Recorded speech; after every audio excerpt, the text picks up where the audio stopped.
Doctor, look. Stand aside, nurse. I'm Dr. Homebrew. Stand clear.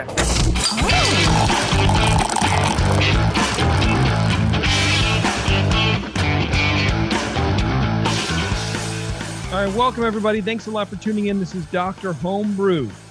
We're back here with another episode, another couple beers to judge and talk about and be friends with. And that's really what we need. You know what I mean?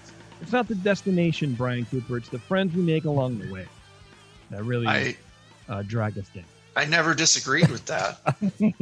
Maybe the friends we make along the way are the destination, JP. Maybe they're in our hearts the whole time. Maybe our friends are in our hearts. I miss my friends. Yeah, I don't. My friends are online anyway. It's like, what do I care? Curmudgeon. Yeah, it's fine with me. We were talking the other day about Taryn's work is healthcare adjacent. I mean, sort of like she works at the head office of a senior living facility. Mm-hmm. No, she works at head office for a company who owns, more precise. And so she might be able to get the vaccine for the COVID bullshit. And they're talking about potentially giving it to the family. And I'm like, I don't know. I'd be okay with just not. I'm going to take it. I want to take it. You know what I mean? But I don't do anything. I don't go anywhere. Let somebody's grandma or grandpa take it before that. Yeah, you're never going to get that, man, because there's only like 300,000 doses for California. And I guarantee you in a state with 40 million people, there's more than 300,000 seniors in assisted living, nursing care, any of those. And they'll be the first ones to get it because they're the ones that have the most likely to die if they get it. Yeah. So no one else is going to get it aside the front line, like ER people and the old people, and that's going to be it. And that's fine. And so that's really was my point. It's like, I don't care. Like, that's cool. I'm not doing anything. I'm itching to go out, but I'm also not doing it. So anyway, but what I do care about is 5-Star Chemicals. You go to 5starchemicals.com, learn all about them.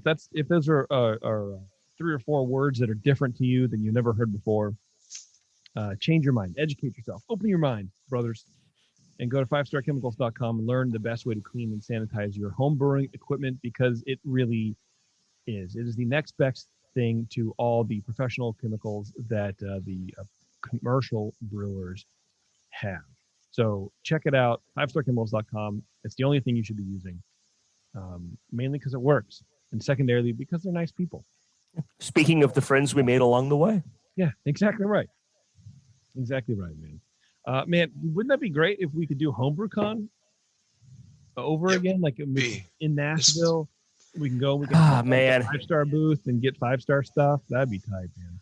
Get hot chicken and some 5-Star stuff to like cleanse our hands after we've gotten hot chicken all over ourselves. I was so pissed off. Like, I've been obsessed with hot chicken. Never had it my entire life, but it sounds like exactly the thing that I want to be into my life. Yeah. And when it was all that shit, I was like, I'm mad. So I want to do it.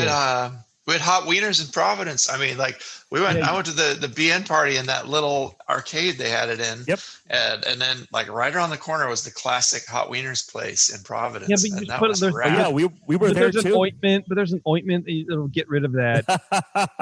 So, you're fine now. Yeah. It's fine now. Yeah. Everything's worked itself out. They applied the very finely chopped onions to that hot wiener, and it seemed to clear everything up okay. Turns out hot chicken is the cure, but I couldn't get that, so I had to do something different. It is really fun, man, to like go to these places, across the country that have these hyper regional foods, right? Like going to Philly and having a Philly cheesesteak. Yeah. I still remember that. Although, it's like Geno's or Nick's, right? And both of them are, from what I understand, both of them are like garbage. Not garbage. They're fine. They're like the McDonald's and the Burger King of Philly cheesesteaks. But at 1 a.m, there's lines down the block on either side, and they're kitty corner across each other. So it's really cool to sort of like be in that vibe. And like, so I do really miss that part about HomebrewCon and doing that stuff. But like, Rhode Island, man. Yeah. That place had the most. I've never been in a state that had that much hyper local regional food. And that state's like as big as they got like what 4 people that live there. It's microscopic.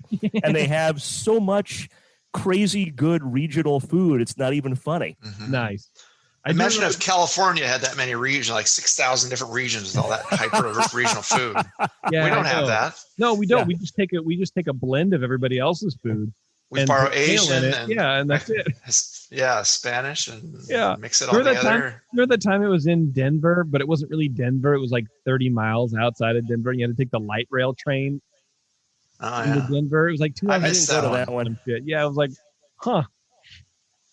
Well, yeah. Then there was the Seattle one. Or the Seattle one was it was like Bellevue. Oh yeah, Bellevue. Yeah. But it's getting bigger now, and I think that when it's in these big cities, it is a lot better. And I understand. I'm not slamming AHA at all. I just tease them a little bit because sometimes we love them. We want them to survive. Yeah, for sure. Anyway, let's get to our first beer. Nate, welcome back, dude. Thanks for having me, guys. Appreciate it. It's like we just saw you. Yeah. Yeah, thanks for hanging on. What kind of beer do you have for everybody? Not for me right now, but for everybody else. Well, there is one for you, but there's one for me. I haven't got there yet. Okay. Yeah. Amber ale. Okay. All right. Are you a classics boy? Like, do you like the classics? You did a cream ale last time. And an amber ale. I don't know too many homebrewers who brew amber ales.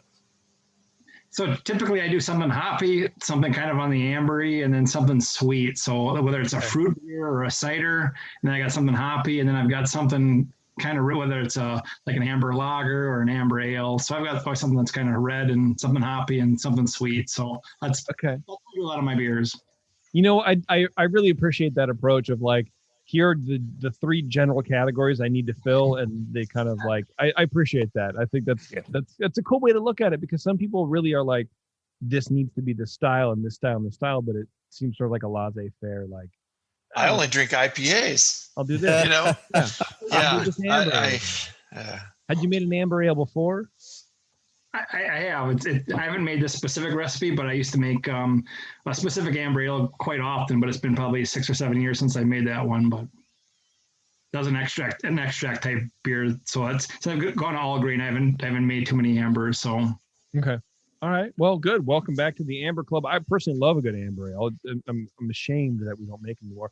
Right now, I'm drinking a Heretic Lager, which is a Munich style Helles. Nice. There you go. I just wanted to point that out. All right, Brian Cooper, why don't you go ahead and go? We haven't heard your voice. Let's crack this bad boy. Actually, first, before I do that, Nate, I have some bad news for you. Oh, this is one of your ciders. Oh, it's in a plastic bag. But it broke. You did it. Now, for the people on Facebook watching it, I wanted to show this because this is a good job of packaging. It had, so we got, the other 2 bottles were fine. It had paper in there. So I opened it up, unearthed everything, and I was like, oh, the paper's wet. Oh, damn. And there's the smell. And it smells like cider. But so you did a very good job of isolating. And when you're packaging for homebrew for a competition to send in, it's wrapped with bubble wrap. You didn't really do anything wrong. The bottles were kind of all together in a big garbage bag, but they were separated by bubble wrap and bags, and then some paper. So the UPS or whatever did a big jolt to this box, and just one beer died. So the one cider died. But sorry. But we still haven't. We have enough to judge. We'll still get that cider on, and everybody else will have it too. So, yeah. Anyway, that was the sad news. But the amber ale is being poured. The bottle had a nice fill, had a good little hiss, and in the aroma, I get a kind of a medium towards medium light maltiness with a definite caramel focus. The hops are generally citrusy and at a medium low level. It's okay. The style can allow for quite a bit of variation. There are different interpretations of amber ale. Some of them, you can go pretty hoppy with it, or you can just have it have it pretty mellow. So the hops aren't wimpy at all. There's enough hop there where it's just kind of a balance. It's not really a malty amber ale or a hoppy amber ale. So it's a nice basic American citrusy character blended in with the malt. This medium low fruity esters, no DMS or acetaldehyde or obvious diacetyl. It smells like it's lightly sweet. Although I always wonder, can you detect sweetness with your nose? Like as humans, we are geared towards finding sources of carbohydrates, sugar, fuel for our bodies. And like you smell something that smells sweet. And sometimes it can be deceptive where you think, okay, this smells really sweet. And then you eat it and it tastes like garbage. But anyway, I digress again. So I usually, it's like, this smells like it could be sweet. And then I wait till flavor to do the real judgment on that. Appearance wise, it's a medium towards medium dark amber colored beer, which is mostly clear, only a little bit of haze in there. This one's there's a little haze. It's not super clear. You could clarify that and get it a little prettier. There's ways to do that. The head is medium low and mostly finer bubbles. It sticks around pretty well. And after a while, the one I judged last night, it faded to a collar and a cover of some kind of wispy foam. But it's appearance-wise pretty good. I would clear it up. Flavor-wise, medium caramelly malt with a lightly fruity impression. The hop bitterness is low. It's a medium low citrusy flavor with a slight bit of some resin. And then I got what came across to me as a very faint plasticky phenolic, which is kind of detracting. It's not extremely noticeable. It's a subtle thing in this beer, but it starts popping out and it keeps coming out to me as I sip it. This one's a little colder than the one I had last night, so it's not instantly grabbing me as much. But it does seem to be there.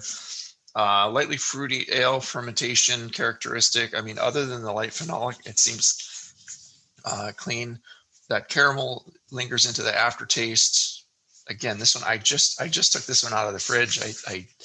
I should have let it warm up a little more, but the one I judged last night was at a better judging temperature. Didn't get any DMS or diacetyl. There aren't a lot of big bad fermentation flaws in this beer. It's there. It's got most of the style elements you want for an amber. Mouthfeel wise, it's medium bodied with medium low carbonation, not getting any obvious warmth or astringency. It's pretty smooth. Sometimes with a phenolic beer with a little plasticky note, you get a little bit of a phenolic attack, like polyphenols are kind of a little biting. Overall impression, it's a pretty pleasant drinking amber ale. I would say it's kind of either in the flavor, the light phenolic might be covering up some of the hoppiness that I got in the nose, but it's leaning a little more towards the malt balanced tilt of things, but kind of a hop head. So sometimes things that I think are not very hoppy, other people are saying, "Oh, that's really hoppy." So I'll wait to see what Brian says about that balance, and that's fine. You can have a range in this one. It's just where you want it, kind of, and where you find a good balance for your recipe. It's mostly clean. That little plasticky note detracts a little bit. I would watch for any unintended flora and fauna getting happy in your beer after cooling, other than your intended yeast strain. I would like the hops, a little bit more in this. It would a little bit higher would make me happier, but maybe not others. But I just think it would kind of balance what else is here. It's just kind of it's malty and a little sweetness in it, in the flavor. It does have a little sweetness. It doesn't dry out too much. And with an amber, you want a little body there. So that's nice. Yeah, I'd bring up the hops just a little bit, but get, kind of work on that. If there was any issues with your fermentation, I'd like to talk about how the fermentation went and how your pitch was. I know you know what you're doing. So if there were any particular issues with the yeast pack, or if you did a starter, what you did there. So also, I think maybe the perceived fruitiness that I'm getting in the beer could be coming from something in the malt selections. So I'd like to know what you did there too. I landed at a 32 for this beer. I thought it was towards the lower end of very good, just generally within the style parameters, and just with a very minor little issue there detracting to me. And I'll wait to see what Brian says about it. But yeah, it's a drinkable amber ale, and needs a little touch of cleaning up and fine tuning, but it's 87% of the way there. Awesome. All right, Shar, let's go. Follow that up, dude. All right. Well, now that since Brian was excited to hear what I had to say, there was a lot of bottle variation between the bottle that I judged 3 hours ago and the bottle that I just opened a few, half an hour ago to pour out of this. They were like two different beers. And the one that I judged initially, so I'll be amending my score sheet a little bit on the fly here as I go. The previous one was a plastic bomb. I mean, it was overwhelming plastic. I'm sensitive to phenol, so that's probably part of it. And, spoiler alert, there's a little bit of phenol in this bottle too. But the bottle that I had opened at 3 hours back was almost undrinkably phenolic. So we'll come back to that in overall impression a little bit. But this one is significantly better. And I think that maybe the source of the phenol has to do with the bottles themselves and not the liquid, or maybe largely the bottles themselves and maybe not so much the liquid that got put in them. The one that I sampled before had a lot more hop aroma too, which is bizarre. This one did not have quite the hop aroma. It's there. There's some citrus and floral aroma kind of at a medium to low medium level instead of the medium high in the previous example. I get more caramel malt in this. Before, Nate, you mentioned the honey malt with the last beer of yours that we had. I did make a note that there was kind of a honey-like character, and I'll be curious if honey malt makes an appearance in the malt bill. I had no esters. I had fusels a little bit in the previous one, I thought, but ultimately I think it was just it was the phenols. You're not going to have fusel is something you're going to have not from a bottle. It's going to come from your overall fermentation. I didn't get any fusel character out of this one. So I think that I was kind of just reading that out of the first one as fusel, as I'm trying to figure out what that aroma is before I settled on it being plastic. But there's not really fusel in here. Yeah. And I actually, my partner who hates beer, I had her take a smell the previous bottle, and she's like, "Smells like bourbon." Like, oh, that's interesting. And I didn't get that, but it's just kind of again, not to slam you here, but it's just an example of how you can have significant bottle variation, especially when it comes to things like phenol sometimes. So I gave the aroma 6 out of 12. Really, I might even go a little bit higher on this one because the previous bottle didn't really have any caramel character in the aroma, or a very low caramel. This one definitely has a little more caramel, which you want in the amber. A little more hop aroma would be nice. Appearance 3 out of 3, copper color, crystal clear. Head is low and persistent. Flavor, gave it 9 out of 20. Initial impression is malt with low caramel. The bitterness balances in mid palate. I think the bitterness level on this is fine as far as I'm concerned. The previous one said the phenol became overwhelming almost immediately. In this this sample, there's some phenol, I think, still at a low level, but it's not, I wouldn't consider it overpowering. And I do get some kind of citrus hop flavor, and there was really no hop flavor in the previous bottle at all, but there's definitely some hop flavor from this bottle. Well attenuated, the finish is moderately long and kind of balanced toward the citrus hop. So again, 9 out of 20 for flavor. Mouthfeel, 5 out of 5. Body's medium, carbonation's medium. It's neither creamy nor astringent. There's maybe some slight warming, which probably comes from having it be the last of 3 beers that I judged right before eating. I don't think this is really a alcoholic level beer that's going to cause significant warming. Overall impression, gave it 5 out of 10 for a total of 28, which is good. I will ignore the comments that I had written to the bottle that was overwhelmingly phenolic. And, I think there may have been a phenol issue in the fermentation in general, but given the wild variation between bottles, I suspect that it just came down to bottling. It looked like a new bottle, but just basic bottle tips. Excuse me. You want to try to use new bottles when possible. If you're going to reuse older bottles, make sure they're really clean. Don't put them in the dishwasher like I used to do. All the dishwasher does is it won't get everything out of the bottle, and anything that's left, the heating cycle won't sterilize it as much as just bake it onto there and cause a locus for bad stuff to grow. So avoid that. Don't be using the dishwasher. The bottle cleaning. Spores will survive. The spores live. Exactly. And the glass might get super hot, but it's not going to get, even in the sanitary wash cycle, it's not going to get good enough. My old friend John Watson used to literally bake bottles in his oven. Which if very old school. I remember working at Mortar in 98 and hearing stories about that, like from way back. So already by 98, it was like not done.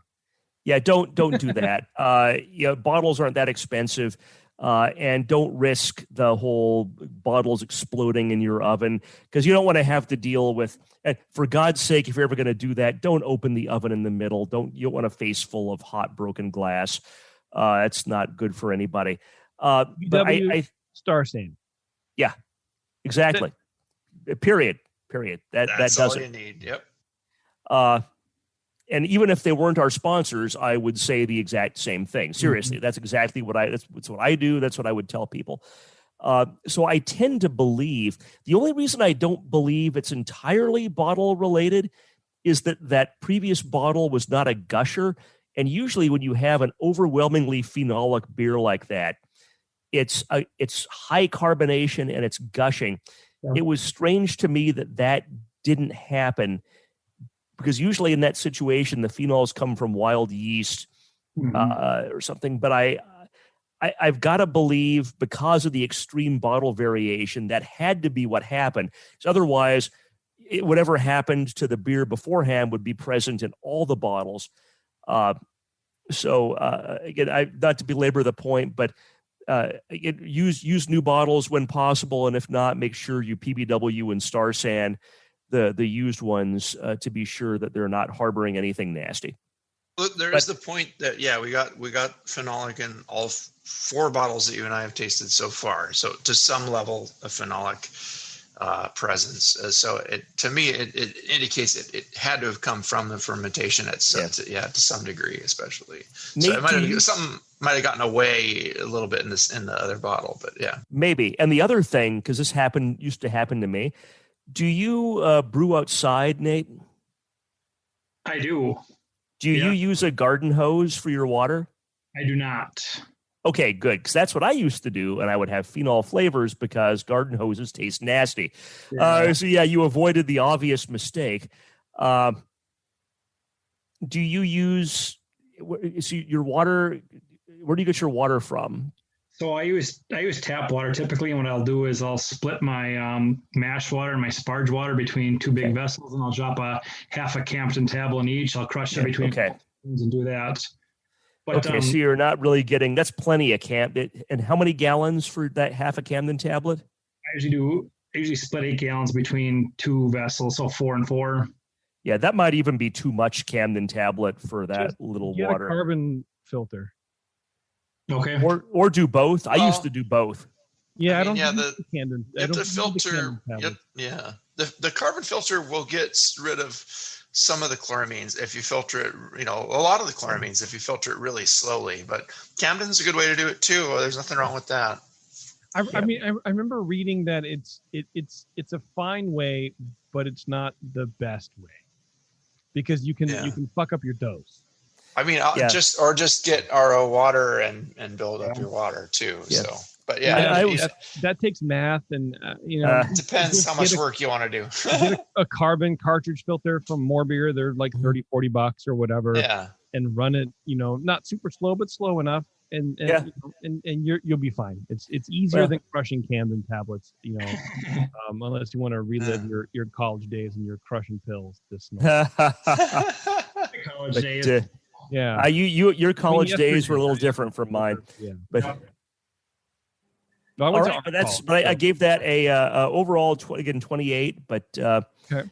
I would love to hear your recipe and your process and hear more about this beer. Yeah, let's go, Nate. Come on. Tell us. To send this one out to you guys because I was picking up a lot of flavors, 2 different flavors, and one of the odd things, this beer poured differently. So I've got this on a keg, and every time I poured it, it poured like a cider or like a chocolate milk or like a malt almost. It was like super heavy, and it would take a half a pint to a pint before things really cleared up. And it didn't matter if I just poured a tap like an hour ago or if it was 3 days ago. And that's probably where you're seeing a lot of this bottle variation. For you guys, if I'm going to send a bottle to you guys or to competition, I'm pulling new bottles. I mean, we've got a homebrew store here that's attached to a local brewery, so I buy bottles for them. And if I'm sending them out, I'm not going to reuse old bottles. So just coming off that keg, it was crazy the amount of variation I was seeing even off that keg, which is wild to me. I mean, I've never seen that before. One thing with my recipe here, something different I did is I did add some acidulated malt at about 4%. And that's kind of playing around there. That's, again, something I've never done before. And I don't know if that's giving me some of these weird flavors or some of the weird textures I'm seeing here. Why did you use the acidulated malt? Again, I was just kind of reading some different things and playing around. And I don't know, maybe I shouldn't have. Again, just trying different things and playing around with my that's not a criticism. I'm just trying to gather something. We've all played with stuff, and 4% acidulated malt shouldn't mess with anything too much. Yeah, if your water's super alkaline, that could help you get the balance right for certain styles. But Do you know what your mash pH was? I didn't record it. I think in my previous pHs I was a little high, and that's kind of why I was playing around here a little bit, and I didn't record it here. At least I don't have it in my notes. So. And you're saying that out of your keg, just each pour you had like different viscosity? Exactly. And that was weird. And not carbonation. It wasn't a carbonation difference. It was a thickness. Well, that's, so a lot of my notes here through the process here, I've got like super hazy and it seemed like I was picking up a lot of CO2 a lot of the time. And just through the process between primary and I don't know if I did a secondary here, but I just picking up it seemed like there's always a lot of CO2 with this beer, and it was always super hazy. It was some of my notes through the whole thing here. So, all right, so you have either something in the keg or something in the faucet or something along the line that you need to, in my opinion, you need to tear everything apart. And that was going to be my suggestion. Yeah, I agree with you totally. And how long has it been since you changed the beer lines in your kegerator? So I actually did it just before this beer. So I just bought some new lines from More Beer, bought those quick connects or whatever. I changed everything over because I just got back into brewing here maybe a year ago. So that was one of the things I recently wanted to do is transfer all those over. So that was the other kind of weird thing. Here's my notes here. So sorry, let me totally interrupt you, Nate. Did you these are fresh beer lines? Is this beer the first beer that went through them? And did you bottle off the tap? It's probably very close. It's probably very close the first time, but I ran some a 5-star through there before I did everything. So I cleaned up all my old taps. I soaked everything, put everything together, and kind of ran things through. And I usually give it a rather good flush with like a submersible pump for a couple hours. So okay, all right. Oh, okay. You saw where I was going with that, because I've had some. They have beer line that says it doesn't taste funky, but it inherently it tastes a little weird the first couple pours. So it sounds like you did it right. So okay, good. Well, that's what I was hoping with this beer line too. They said it's like one of the best ones for not having those flavor profiles. It's that was a dual flex or whatever, and but they're still there. It's plastic. I mean, it's gonna be. One thing I pitched when I brewed this. It was in June. I mean, Wisconsin's not always super hot, but I was doing this late at night. So like at 1 a.m. is when I finished brewing. And what I did is I left this covered with saran wrap in my garage and kind of whirlpooled and let it cool. So I let it cool for like about 6 hours overnight. And I want to pitch in the yeast pretty warm. So it was like 85 degrees Fahrenheit. And I pitched a London ESB. So I don't know if that being a little maybe too warm there hurt me with creating some of these weird flavors, or maybe just letting it sit in my garage covered overnight if it picked up something in that process. Because I don't know if that's a bottle problem. It seems like there's been something from the get-go, because the way this is coming out of the keg, it's extremely odd. That shouldn't affect your viscosity. Yeah. Do you crush your grains in the same place where it was sitting? I mean, is there malt dust in the air there? No. So the last several batches I've been just buying from the homebrew store. Close, they grind them pretty much the day you buy them, type of thing. Do you get the same phenols that Brian and Brian are talking about? Yeah, to me there was definitely a very odd flavor, and especially those ones that poured like a chocolate milk or like a cider. And that, I lost a lot of beer in that keg because I was pouring a lot off before I would, drink one even for myself, or I was pouring you. But again, so here's a blast from the past. Sorry, Nate. I think he has an infection in his keg. That may be, but did you use Whirlflock or Irish moss or any of that stuff? Use Scottish moss, which is I didn't use Irish moss. I used a teaspoon of Irish moss. Okay, because you remember back in the session like 10 years ago when like Chad made some stout and he poured in like 10 times the usual amount of Whirlflock and it came out like chocolate milk. Was that you? That was me on Can You Brew It, where Nate Smith and I were trying to make Shakespeare stout from Rogue. Yes, that was the one. And it was basically fucking jelly at the top. Like I put in too much Whirlflock. Yeah, but I think that you're right, JP. I think that maybe the keg the keg needs to get torn apart, and it maybe formed a pellicle, and the beer may have gotten sick, and caused that kind of gelatinous mess. It sounds ropey to me. It sounds like there's a thing going on. But I don't know. Without tasting it, it's hard to. It's not sour though. Well, but I don't know. I mean, but Brett isn't sour. That's true. It takes a long time to develop the sourness necessarily. I mean, it could be ropey. The hard part is maybe our vocabularies are even different too, which is why we do the show, to try to sort of like solidify ideas and kind of like meet upon an agreed upon vocabulary. So I don't know. It's hard to say, but I don't know, Nate. I mean, you've heard the feedback. You've tasted the beers. It sounds about right. Yeah.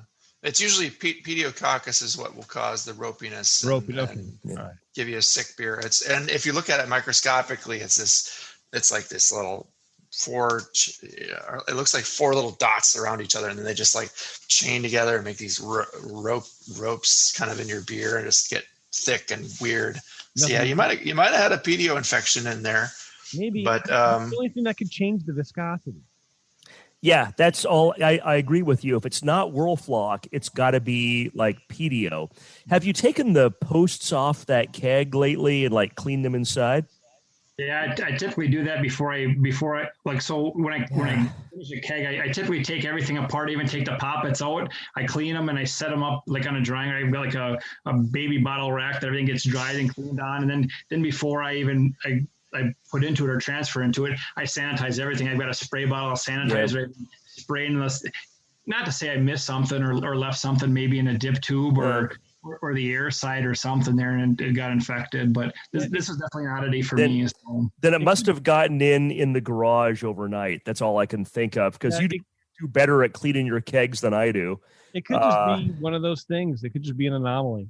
I mean, it happens in commercial breweries, often anyway. So, and it's the only time it's happened to you, Nate, right?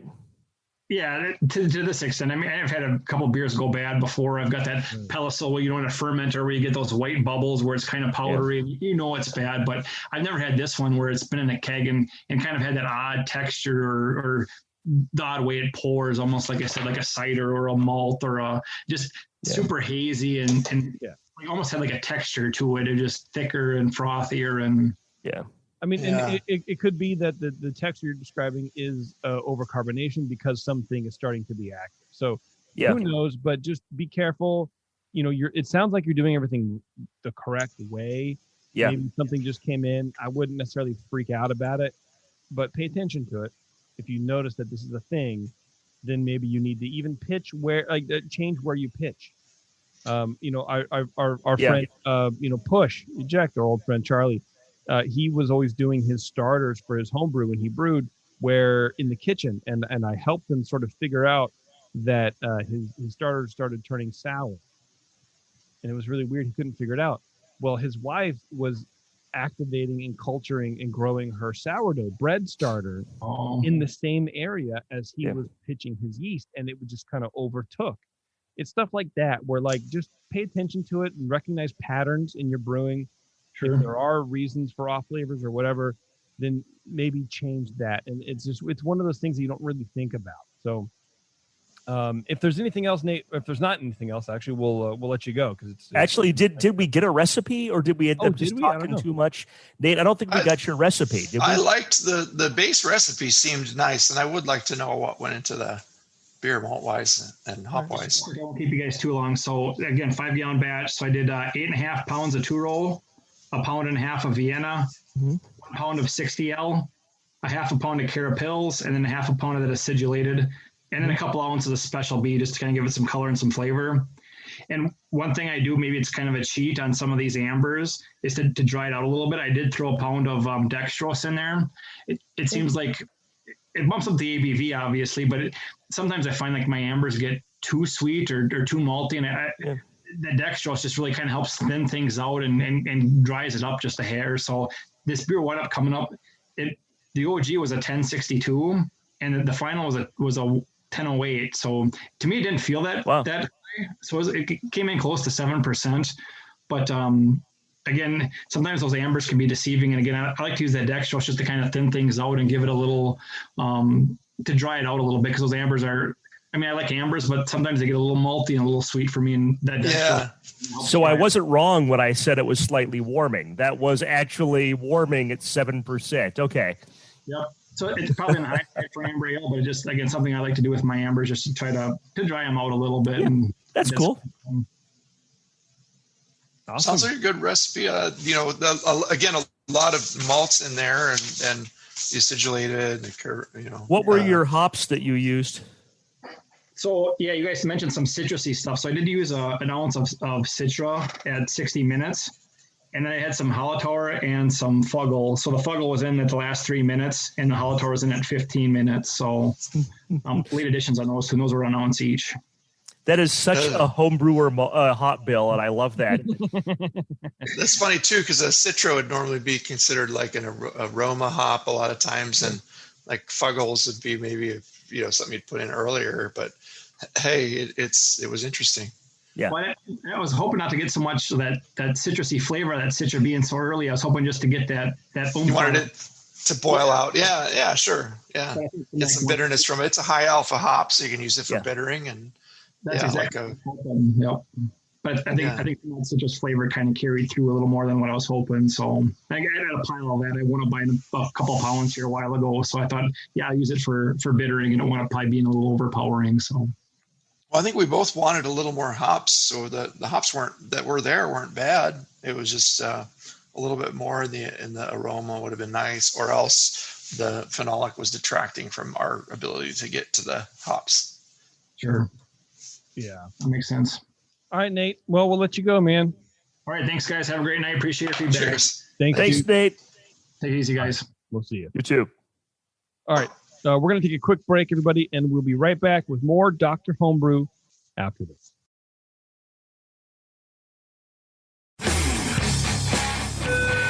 Dr. Homebrew, please report to the ER for code blue. Dr. Homebrew to the ER, please. No, and your tea time has been moved to 2:30. All right, welcome back, everybody, to Dr. Homebrew. We are about to do a commercial calibration on everybody's favorite, not everybody, but it's the seasonal fervor driver, I guess, the Bourbon County Stout. So now, which they make like 1,000 different varieties of. Ever since Goose Island got bought out, they're sort of everywhere. There's not much of a drive for them anymore because they're just, you can find them anywhere. But there's like several variations of them, which is cool. And then actually, I was telling Cooper that there was one that the beer store I went to yesterday by my old house. They didn't have the basic one. They had one called the Caramella, which was a barrel aged wheat wine. Gross. They had something else that was like a single barrel version. It was like $10, like $25 for a bottle. And I'm like, there was some crazy variations. They didn't have the basic one. And then Bevmo had the basic Bourbon County, and it was fine. Someone in the chat was saying regarding the Bourbon County beers, this is Connor, any thoughts on pasteurizing versus not pasteurized? Is there a non-pasteurized Bourbon County Stout?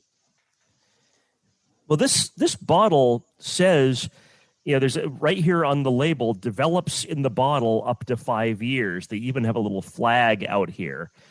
And I gotta believe that there's still some active yeast in here if they expect you to age this and have it develop for 5 years.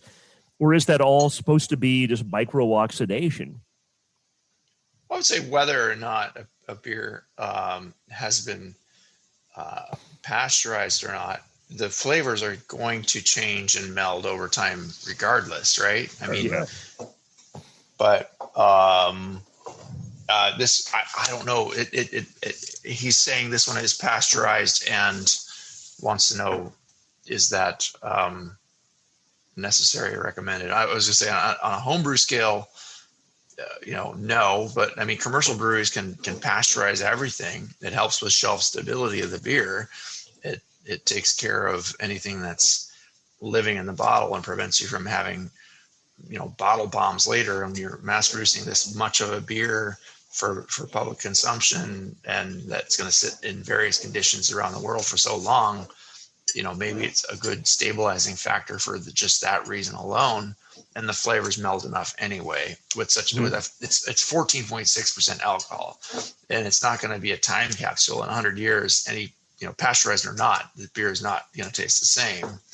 So, yeah, that's a good point. And looking quick on Google, there were some issues in like 2015, 2016 with infected Bourbon County Stout. Which is shortly after the buyout too, which was hilarious for everybody in the craft beer. Yeah, exactly. Yeah, but did somebody do that on purpose? Probably, man. You would think. All right, well, let's start hearing about your guys' thoughts. And I do not have any. I couldn't get out in time to get any, but I'm curious to check this out for you or with you guys. This is a category 33B. Would be considered a specialty wood-aged beer, and it's actually a classic commercial example for this style. So the alcohol clocks in at 14.6%, as noted on the label. I'm curious whether that came up over the years or whether it stayed remotely the same. Or if maybe they actually measure it as opposed to estimating, calculating. And you have to take and you have to take the booze into account as well that comes out of the barrels. And so I would imagine they're pretty exact with that. Goose Island's been around for many, many years. I remember going there back in the early 2000s, and that it was kind of the old school brewery. It's like, I'm in Chicago, let's go to a brewery. Okay, here, Goose Island. Cool. And they had some good classic beers. I don't think they had I don't know if they had this one yet. I don't remember tasting it back then. So it might not have been the right time of the season. And it was probably really rare then. It had that mystique that some of these beers now have, that came out over the years where now certain Russian River beers are getting easier to get and they're not as rare as they once were. Is it going to hold that same mystique?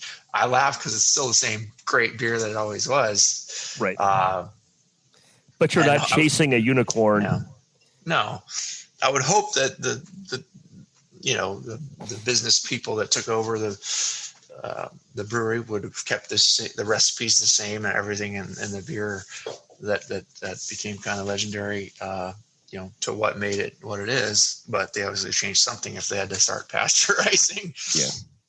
So before we get started, sort of walking through this beer, it's probably useful to note that this is a 33B specialty wood-aged beer. Because category 33 has wood-aged beer and also specialty wood-aged beer. And the notes for 33B state the styles intended for beer aged in wood with added alcohol character from previous use of the barrel. So 33A is like just a unused, raw barrel or a barrel that hadn't been used for alcohol before. Bourbon barrel or other similar beers should be entered here. And then the base beer, the bottle itself says the base is an imperial, so it's an imperial stout aged in bourbon barrels. So this is a 20C imperial stout aged in wood in the 33B category. I don't want to get too far into it, but because I don't have the beer in front of me, I'm going to wax poetic about bullshit. But I feel like, what beer would you ever fucking put into a brand new oak barrel? I feel like it's inviting trouble. Yeah. I mean, new oak is so pungent and so flavorful and astringent and tannic and blah, blah, blah. Expensive. But that's why maybe barrels. It's like, why? Who would do that? Who would do such a thing? It'd be impossible. And I agree with you. And looking through 33A, you can use wood-based additives, wood chips, wood staves, or oak essence. Okay, so this would be maybe if you're putting in chips rather than... Don't ever do cubes. Yeah, I agree. No one do chips. Everyone always do cube. Yeah, always go to the cube. And then if you wanted to put it in like a raw, fresh barrel, I can't imagine you'd put it in for more than a few days. We call that new oak in the business. Oh, new oak. Excuse me. Yes. Well, it doesn't have to be, for a 33A, it doesn't have to be new oak. I mean, one of the commercial examples is Firestone Walker Double Barrel Ale, and they don't ferment that in new oak every time they ferment it, right? But it does have, I thought it has oak as a part of its flavor profile, but it's not an intense biting. Well, no, but I thought one of the definitions that Brian was reading was that like it hadn't been used previously for alcohol. Oh, gotcha. And I guess maybe it's a little misleading because this 33A is intended for beer aged in wood without added alcohol character from previous use of the barrel. So maybe it's a reading comprehension on my part. It's booze versus booze. Right. Yeah, so because you have these new oak barrels that are used like in double barrel ale, if you keep reusing the same beer inside of them, you're not going to get any extra alcohol. Right. So that would be 33A. Yeah.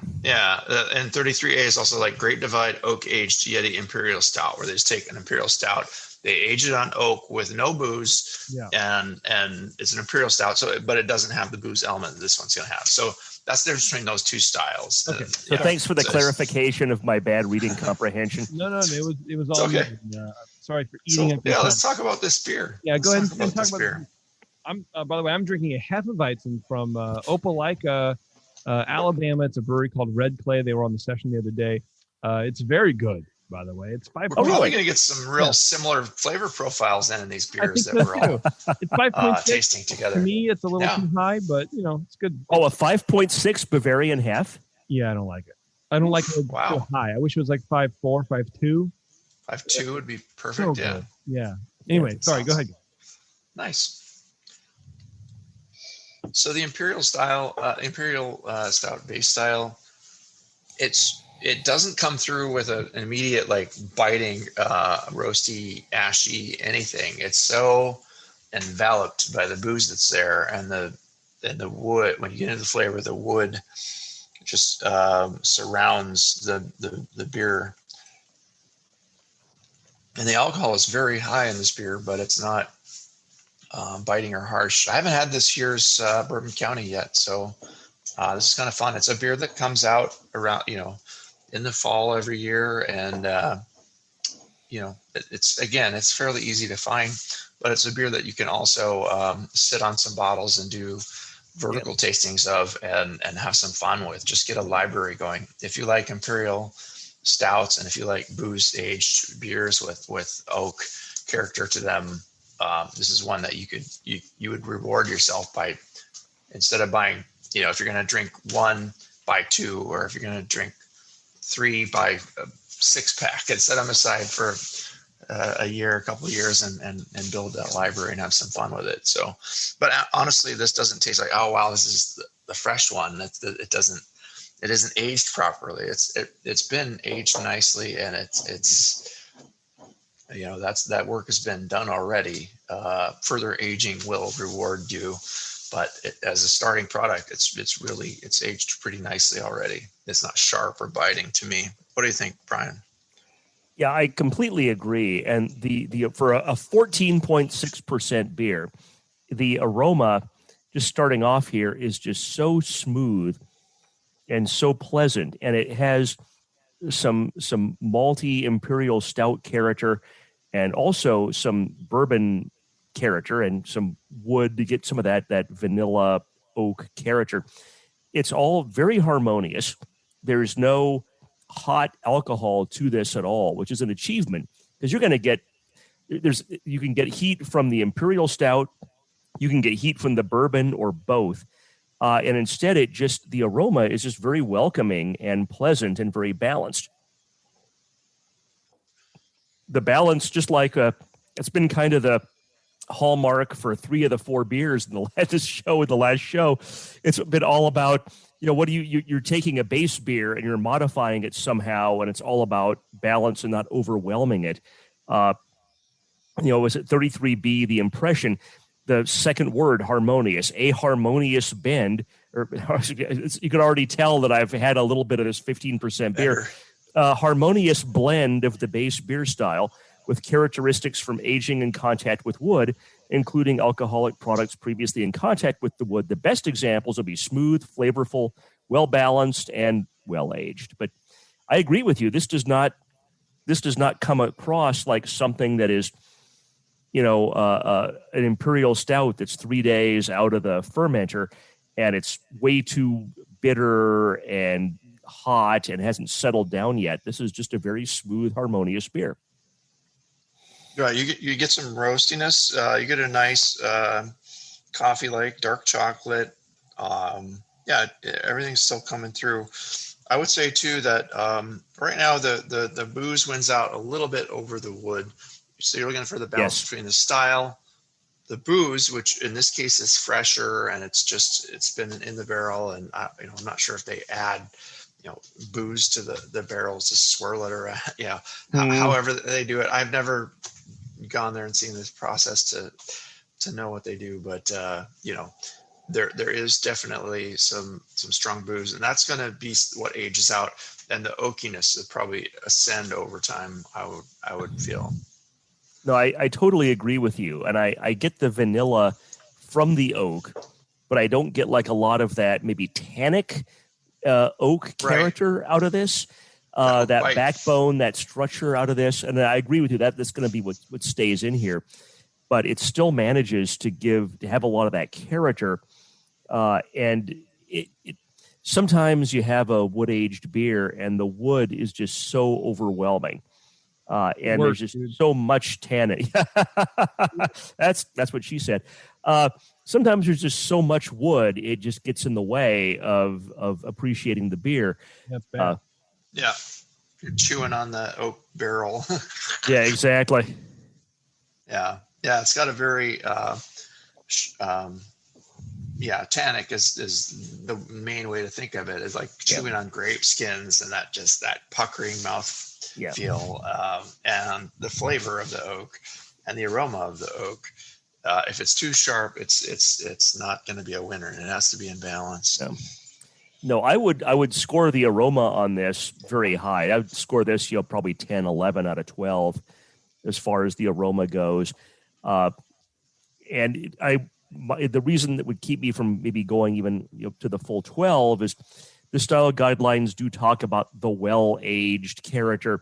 So maybe the most successful examples in competition are going to be ones that, I know, maybe you made and stuck in your closet for a couple of years before you entered them. Well, the Imperial Stout, as it ages, is going to take on more of those vinous and wine-like kind of flavors and pruny, raisiny, fruity flavors. They're going to start rounding out after a year or two and really coming into their own.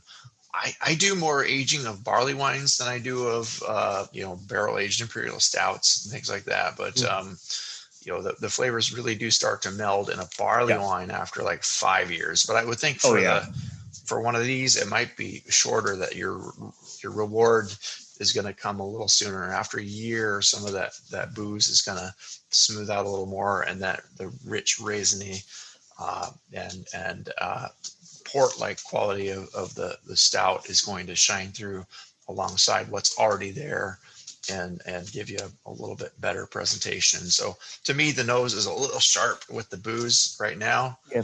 It's not harsh, honestly. It's for such a strong beer. It's very pleasant smelling. Like you said, it would garner a high score there, but it's gonna smooth out over time for sure.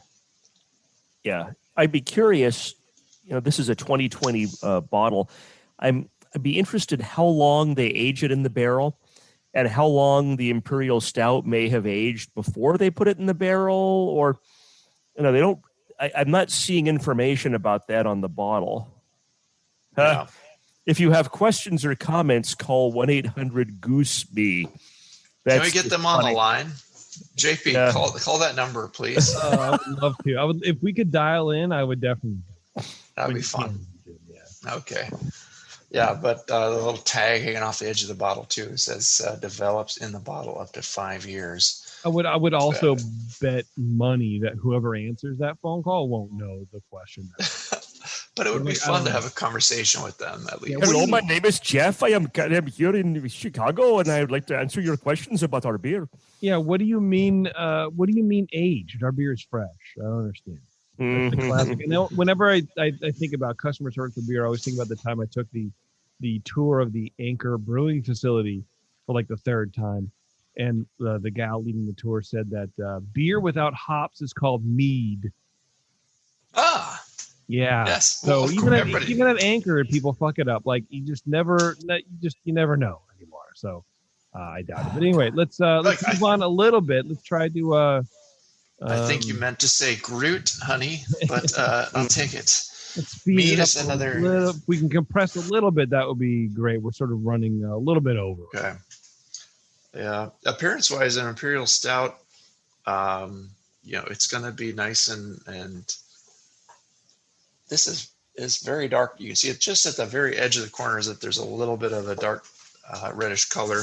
It looks like the beer is going to be clear, and that the head is not, with so much alcohol here, the head is not going to be a prominent factor. Yeah, right. The booze and the alcohol in the beer already. You're going to see some, some legs in the beer with this strong of an alcohol. It's a monster. Yeah.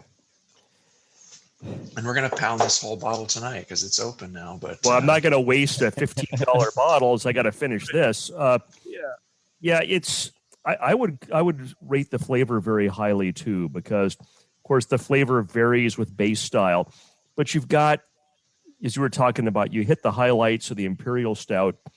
Then you've also got flavors that are typically present include vanilla from the wood, caramel, butterscotch, toasted bread or almonds, coffee, chocolate, cocoa, and alcohol flavors from other products previously in the wood, like bourbon.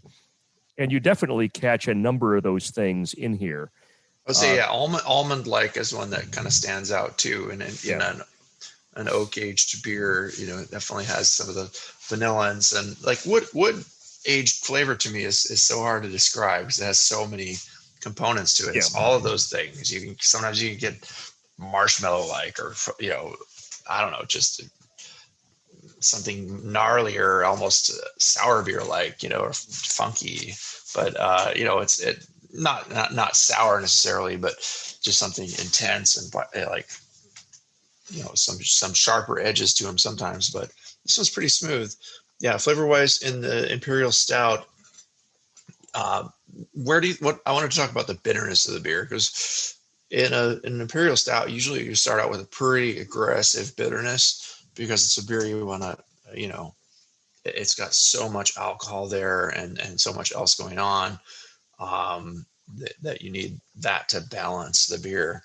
But to me, there probably is a lot of bitterness here, but it's not coming out strikingly sharp in the flavor. Like the fruitiness and the roundness of the stout along with the booze is standing up to that pretty well. No, and I totally agree with you. And this is such a boozy beer that I'm having a little bit of a hard time picking out the bitterness from the alcohol, if that makes sense. It's in, I think the flavors are melding nicely already, and they're going to improve over time, but it's, there's a lot of more biting flavors now. There's the chocolatey is sharp still. The roast is sharp still. The flavors are not melding the way they will over, 4 to 5 years from now. So, and the fruitiness is going to come out more as it ages. I think that the mouthfeel, when you get to the mouthfeel, that might thin out a little bit over time too. And that's where you kind of get to a point of diminishing returns where it's going to get, it's for such a strong beer. It's amazing that after so many years, sometimes it can become almost watery, but it's so smooth still. And the flavors have totally melded. And you get to that point where it's like, oh, it's starting to slide downhill. But you can tell what it was and where it came from a little bit. Yeah, exactly. It's kind of like the same thing with a Cabernet or something. And like it gets better, and then it plateaus. And then you can tell from the color and the mouthfeel sometimes, if not the flavor, that, this is good, but it was better at some point in the past. Should have opened it a year ago. Yeah. Exactly. Okay. Yeah. That happens. So yeah, the warmth is going to always stay there. I think that some of the there's a little bit of creaminess in there. It's it's underneath everything else, but that's going to start to go away. The biting qualities are going to go away over time, and it's a nice beer to sit on for sure. And when I look for the best balance in a beer like this, though, I don't want it to be too boozy. And right now, to me, this is pushing that edge where it's almost a little too boozy, but they've done a good job of aging it to where the stout is at a good level. The Imperial Stout has aged to a point where the flavors have melded a little bit and are good for for the barrel treatment. Mm-hmm. And I'm sure they left it in there for a good long time to contact all those, get some the tannins and some vanillins from the wood and get it, nice and happy. But I don't know. I'm happy with this beer. I think they do a good job with it. It might get some flack for being a mass-produced beer now and whatnot, but there's a reason it became popular, and it's one that people can get and taste along with us and throw out their own impressions of it. And sit on and taste a year and a 2 year next to the fresh sometime and see what you get, and just sit down with your friends and open the 3 bottles and do a blind tasting if you can and just like pick out the differences between, try to guess which one's the oldest if you have 5 years even, Right. I totally agree with you. And the challenge from a commercial standpoint is you want to make something that is ageable. And even the label talks about, age up to 5 years. But you need to have something that's drinkable out of the gate. And it's like Sierra Nevada Bigfoot, for example. Bigfoot, I think, is really good fresh, but it's very aggressively bitter, very aggressively hopped. And it's much different than the Bigfoot you're going to be drinking 5 or 10 years later. And that's kind of the art and the challenge, I think, for those beers, is to make something that's going to be good. It's going to be drinkable, and at least drinkable, and ideally good at bottling.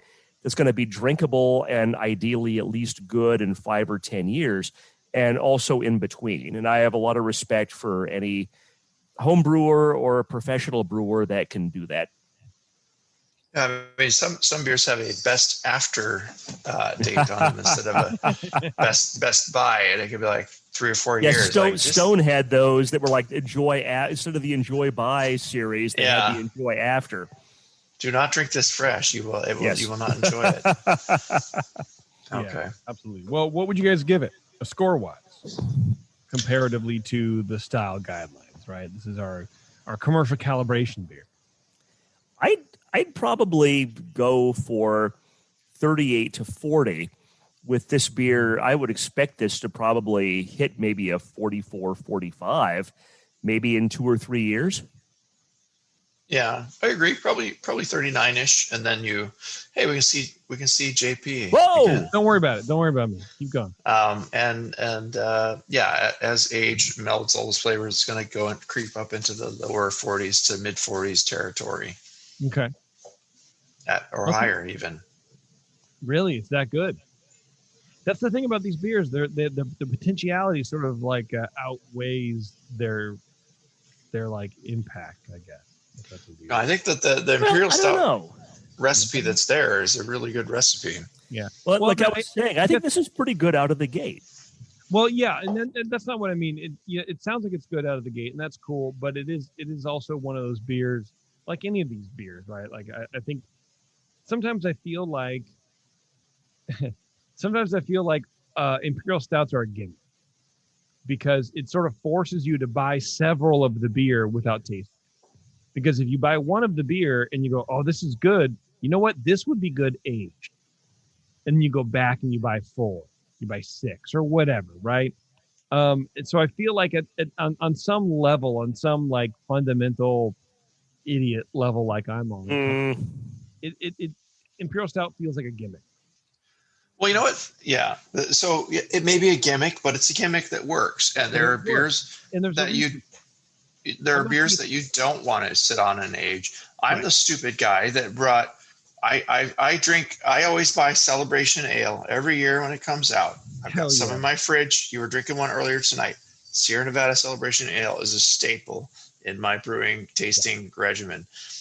I foolishly decided to age some, and I buy it by the 12 pack, and sometimes I end up with a couple bottles. One year I had a few bottles. I'm like, I'll just set this aside and see what it tastes like next year. I was kind of done with it. It was starting to slide downhill. I'm like, let's see what it does. And then so I let it age. I ended up with like 6 different vintages of Celebration Ale, and I brought it to the Northern California Homebrewers Festival. And usually we do a barley wine vertical, but before we did that, we're sitting around the campfire. I'm like, hey, look at this shit. I brought my Cellies that I've been sitting on for whatever reason for 6 years, and let's taste through these. And I poured it for people like, why would you age this beer? This is not a beer that's meant to be. It's a fresh hop beer. Why would you age this and sit on it? And like the beers that were 6-7 years old, they tasted syrup, they taken on a little syrupy edge, and the hops were gone, the part that you want to taste, and the maltiness was kind of this generic carameliness that hadn't really melded. And it's a low alcohol beer. So like stronger alcohol beers are going to age better in general than lowers. Sour beers are going to age better than non-sour beers. And there's a number of different things that determine whether a beer could be aged or not. You can age anything you want. I've tasted a 50-year-old beer that was like an Acme whatever that Dave Bratstrom brought to Homebrew Con one year. Oh man! When it was still called NHC, and it was from the 1950s, and then we were tasting this beer like, here's some really old shit that's been sitting in bottles forever, and it was interesting, but it wasn't something that I would have ever intentionally done. It was like, okay, I tasted this beer that was really old. Why? Because we're weird. We do things like this. Yep, that's what happens, man. Yeah, my buddy a long time ago gave me his old library of Anchor Christmas from like the 80s, from the 80s. And what he failed to tell me was it was just in his garage since then. I'm like, oh, and so you're just like, after the third soy sauce bomb, you're like, you know what? Some things aren't meant to really happen. Anyway, I feel you on that. Like, I have a friend down the street who has the same thing, but it's in his garage fridge. And I've been there, and he's offered it as a club tasting sometime that we could do. So I'm interested in that. I would taste that. Sure. And I'm the weird one that will be like, that's interesting, or why did you sit on these beers for so long? But it's sometimes just the nostalgia for a certain beer that you drank when you were younger, and now we're getting older, and you know, it's like buying that toy you had when you were a kid, like you know. Well, Anchor, I swear, and several years ago, it used to be that I'll wrap this up quickly. I see him staring at me. Anchor used to be so highly spiced that it took like 4 or 5 years for it to be drinkable. And like a few years ago, they changed that. So it wasn't as heavily spiced. And did they though? Is it them or is it you? They didn't. It could be me. Yeah. But I kind of in some ways liked it more when it was like so overpowering you had to wait. I will say tastes like juniper boughs being placed in your mouth or something. I will say, and maybe it's a factor of, as beer drinkers, maybe for anything like me, which I apologize if you are, but it's like once you know that a brewery has been sold to a larger brewery, the beer suddenly tastes more watered down. And with Anchor Christmas in the past few years, it sort of has been like, oh, this is sort of watery. It's not as like full, or it's not as powerful, or its balls aren't as heavy. You know what I mean? It's like, it's not as impactful. Yes. Yeah. And so I haven't had it for a couple of years because I got it several years ago, a couple times in a row. I'm like, I don't really like it. It's not very good. This year's pretty good. I really like it, but I wouldn't drink more than a couple bottles of it. Because again, it still feel also a little bit, honestly, to use a homebrew as an example, Patrick's coffee porter from the last show, it just needs a goose of crystal or something in the late mid pound, where it's like just, but bring out that warmth and that balance in it. Yeah. Gotcha. But I'm not saying it's like the new owners or whatever, because I'm sure nobody really cares. Like you're not gonna shave, pennies off the bottom dollar by cutting the crystal malt. Like it's the most ridiculous thing. I don't think they have malevolent intent. They bought the brewery and they're trying to keep everything going like they have, and they built a cool tasting room. But I'd like to taste the new one and see. Like I always thought, Anchor Christmas has always been a little overspiced. It's not a beer that I love to drink all the time, but when you get to taste it, it's always been an interesting beer, and they change it every year. And it's just a unique tradition in the Bay Area from a brewery that was brought back to life by, Fritz Maytag, and has such history to it. And it's a beautiful brewery. We're talking about touring it. And so, it's cool. I love it. Goose Island, same thing, kind of an old school brewery that's been around for many years and is one of those but it's still owned by Budweiser. So in the Midwest, taste in my mouth. It matters how the beer tastes in your mouth. Did they keep the recipe the same and keep brewing the same good stuff? Yeah, I think this is a good solid beer. With that kind of stuff, I look at it like where's your dollar? What's your dollar supporting? And the amount of lawsuits against Anheuser-Busch, and the amount of stories you hear about Anheuser-Busch pushing craft beer out, it's sort of like you're giving your money to a larger corporation to then you can focus on the business side of it, but you can also look at the technical side of course. How many homebrewers do you know that could produce something that tastes exactly like Bud Light? Maybe one. No. It's hard to do because there's nothing to hide behind, and they do a great job at creating consistent product. They have quality control technicians that analyze the hops and do the perfect blend for the year to get everything right, because agricultural products they're dealing with, they want their beer to taste exactly the same every year, year in and year out. You know, that's admirable. Yeah. It's corporate. It's over. I'm not mad. I won't. I'm the same guy that, you know, like, I'm joking. Yeah, I'm joking with you. Screw your fizzy yellow beer. You goddamn, you know, I get you, man. We're just having a conversation here. Yeah, for sure. All right. Well, we're going to wrap it up here. It's getting a little late here at the Dr. Homebrew headquarters or something. I don't know. We're drinking very strong beer, and we're talking out of our asses right now. Yep. Thank you very much, everybody, for tuning in. Thank you to Nate for hanging on again, and thank you to Goose Island for making Bourbon County Stout for the boys to drink. And you know, sounds like it's a good beer. It's very, very, very close to style. And the farther you get away from the born on date, the closer it becomes to the style. So that's, you know, it's hard to find that, honestly. Anyway, thanks a lot for tuning in, everybody. And until next time, we'll see you later. Looking for a few good beers.